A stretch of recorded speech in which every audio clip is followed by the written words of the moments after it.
Investigation, at least at the time, was handed over to us by a friend of mine. What had happened, we've had this family ranching in this area for over, oh goodness, 20 years, near the Calderas in New Mexico. And these calderas, what they are is, when the volcanoes erupted and everything else, we've got an area that filled in after the volcanoes. You've got a lot of bowls in different areas with volcanic rock and some open grazing areas, some trees, some ponderosas. In some situations, if you're high enough up, you've got some alpine situations with cedar, juniper, aspen, trees of that nature. So you've got a kind of a mixed conifer going on. Going back to this family, they've been running cattle up there off and on for 20 years. They also run cattle up in the Chuska over by the Tohatchee area.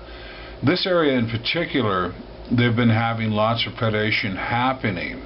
The information I was given beforehand, before going there, was that typically they had a rogue male harassing the family.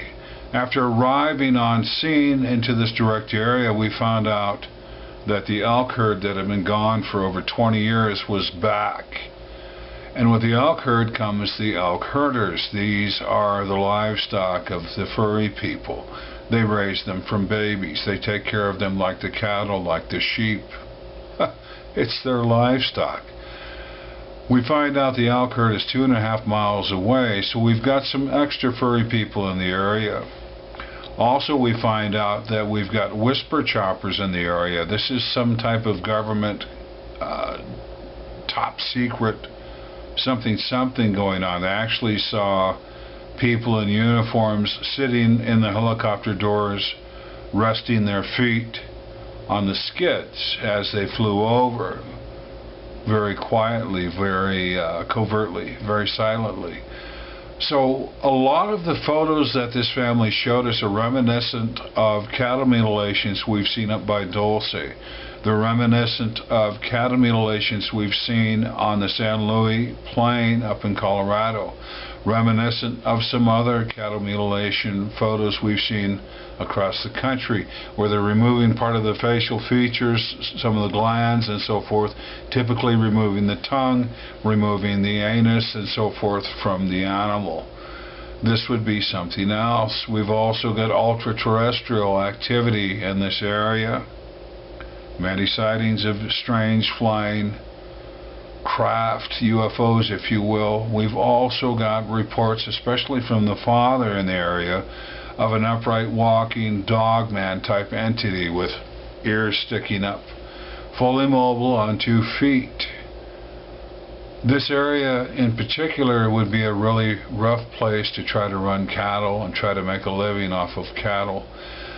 By association, this family's blaming particularly one individual that they saw, the daughters that they saw when he was about 4 feet tall. This is 5 years later. He's about 8 feet tall now. And by association, they're blaming him for a lot of the different things that are going on with the cattle and the sheep. That it's not necessarily so. There's too many other factors involved in this to pin the tail on one particular situation. Well, what strikes me the most is you have a family that's been living on that property for 20 plus years. In the past 5 years, they started having difficulty. They started having problems with beasts coming around and making their lives miserable, stalking them, killing their livestock, and of course it's intensified just in the past 5 years. And these are people that live off the land. They understand and they can tell things that change around them. And so, I mean, they're familiar with all the wild animals that live around the area, for something else has come in now that has absolutely spooked them. Frantic? Frantic. A real sense of urgency. As they were showing me the photographs, the older one, the 21-year-old, seemed to be notably upset. And there was a sense of urgency for something to be done for the problem to be taken care of.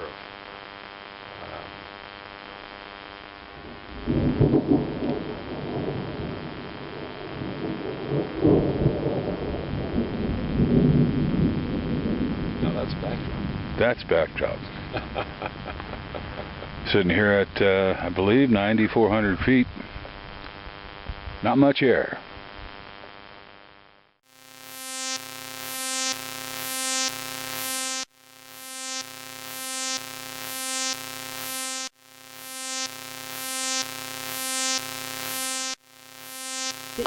Weird.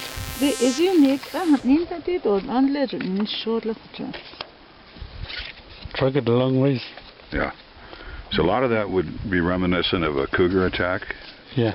And some of it's not. I think we're dealing with about 3 or 4 different things up here. Det står där hur det Ooh. Oh. Here's the hand. Yep. Det är där han tittar lite bara nu så. Det är inte This is the bedding.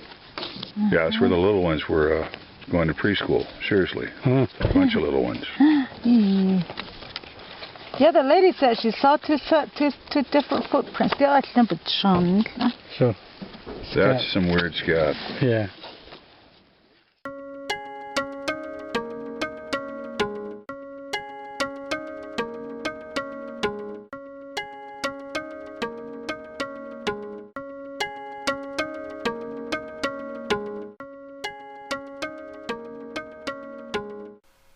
One of the 3 things I look for when I go out onto an investigation involving the furry people, the first thing is I would be looking for a rogue male.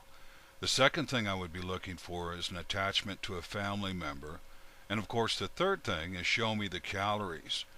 What became very obvious right away, talking about the one particular individual that was hanging around the ranch, is that he did indeed have an attachment to the 2 young ladies who lived there, as if they'd grown up together. It was a really weird thing, and they were not comfortable with that at all. I believe the way the Bigfoot is attracted to these girls across the way there, across the meadow, he is more like trying to impress them so that the 2 girls can get to like him. So they're trying to do manly things like destroying corrals or killing the some animals. And just like, you know, like a teenager would do that. They would go out for football, basketball, some manly stuff, you know, to impress the girlfriend. So in his mind, the goofy stuff he's doing is to show his strength. Is to kind of showing off, you know. Well, they're they don't appreciate it. No, but he's, you know, he's of a different variety of a creature, so it would be weird to be walking down the street with somebody like that. Yeah, he wouldn't be a real good prom date, would he? No, no, sir. Looks like a little 2-track trail, but it isn't a 2-track trail. These are the hind legs of the cow being dragged behind the front legs. The front legs are in the air somehow, some way, and the cow's being dragged here.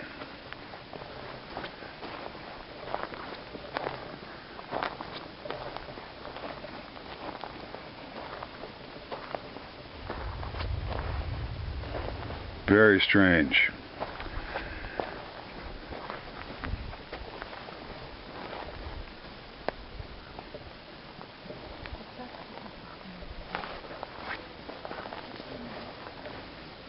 The legs are still apart. Look at the legs. Cow's legs.